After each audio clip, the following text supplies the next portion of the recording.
So this is a continuation on the Catechism. How do we come to know God? If you go back and look at CD or disc or video number 3, it'll say, it asks the question, what do we believe and how do we come to know God? This section is going to be divine revelation, how God finds us and how we really come to know Him. I'm walking in the woods, which I do a lot, and I started doing this about a year ago. I put you back in touch with nature. A lot of people like to call nature Mother Nature as if it belongs to some woman or she created it. The truth is, we can come to know God through nature, and that's actually part 1 of what we're going to talk about. So, stay tuned.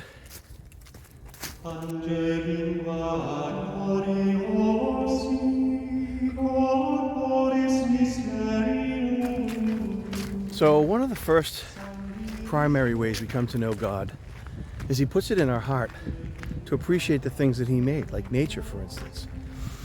When we breathe, where does the air come from? When we see a beautiful sunset, when we walk through a rose garden, which I'm doing right now in Lynn Woods, when we see something beautiful and it strikes us, when we meet other people and we have these experiences throughout our life, these are primary ways that we come to know God.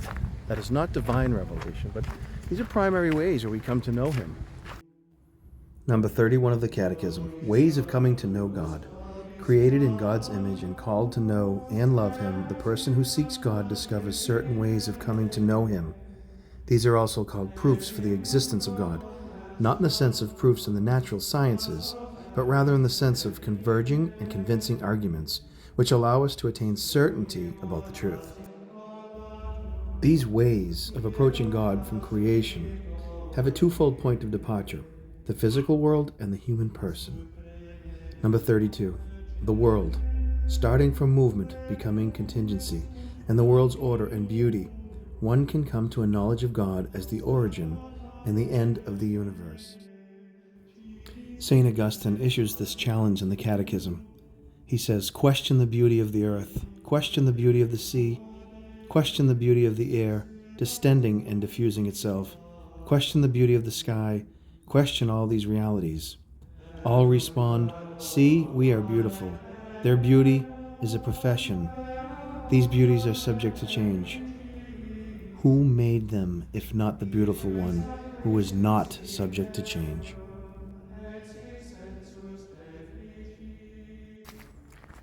Now, I remind you that everything we do, it's never my teaching, and you should never make it your teaching.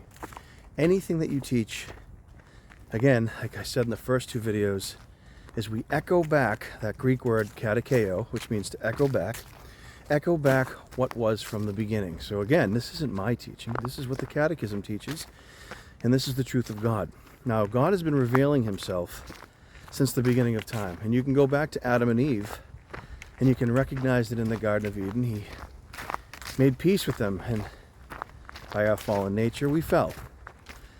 Throughout time, He made covenants with different people like Moses, Abraham, and He was constantly revealing Himself. But here's the best part. There's this moment where we call divine revelation. Divine, why? It's the moment that Jesus came into the world. He came into existence. God Himself came into existence at the perfect time, at the perfect place, with the perfect woman in the perfect town, to reveal Himself completely. He is the eternal Word, and God only needed to speak one word. St. John of the Cross puts it, you can read it in the Catechism this way: God breathed into existence Himself, His Son, Jesus Christ, the perfect Word. No other word is ever needed to be said ever again. And there's nothing that needs to be added to the perfection of God, because God is perfection. God in His greatness is perfection.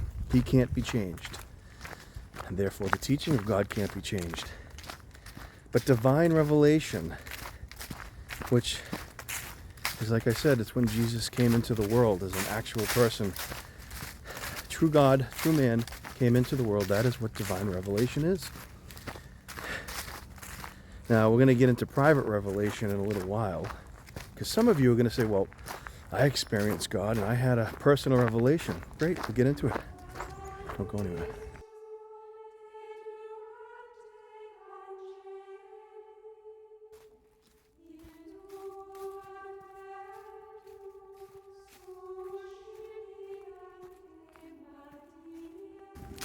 Now, as for personal or private revelations, the church accepts it, but she doesn't stamp it. She doesn't stamp them all, I should say. Perfect example of that is you have an apparition of Mary.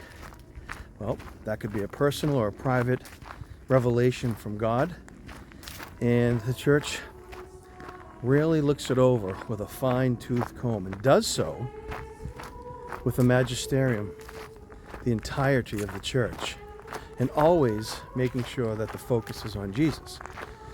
As we said in the beginning, true catechesis, true teaching of Jesus, or of God, is always focused on Jesus. So private revelations do exist, and that's okay. Some of you think that you're having private revelations. How do you know if they're from God or if they're not from God? Some of you are having private revelations. Maybe they are from God. Maybe God is speaking to you in a profound way. Well, how do we know if it's God or someone else, or something else, should I say, speaking to us? And this is part of revelation. So this is basically what the church tells us. Be balanced. Don't just look at a revelation and be gullible and accept it, A. And at the same time, don't just throw it away. Take the revelation, look at it, discern. God gave you a mind, a brain, and a heart. So use your brain and think about it, discern, but do so with the church. Now, the next subject I want to get into is the magisterium, and when I keep saying with the church, we're going to talk about capital T, tradition, magisterium, and scripture, which all goes together. So you're not going to want to miss that. But again, remember, this is not my teaching. It's the teaching of Jesus right out of the Catechism.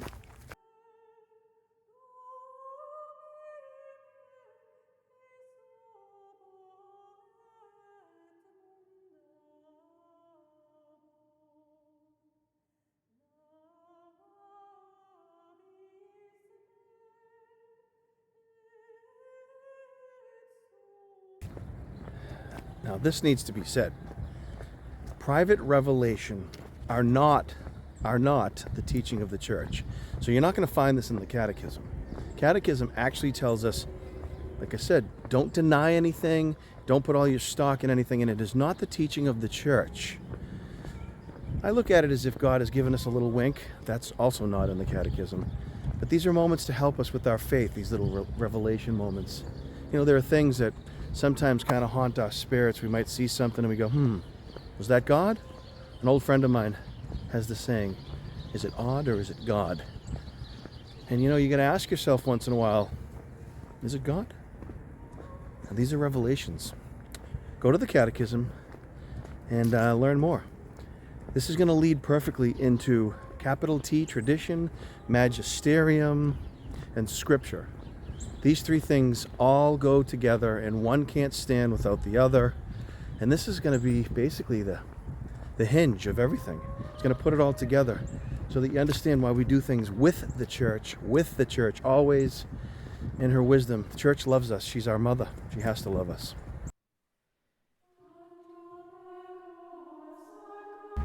Thanks for checking us out. Hope you enjoyed today's episode. Stay tuned for the next one. You're going to love it.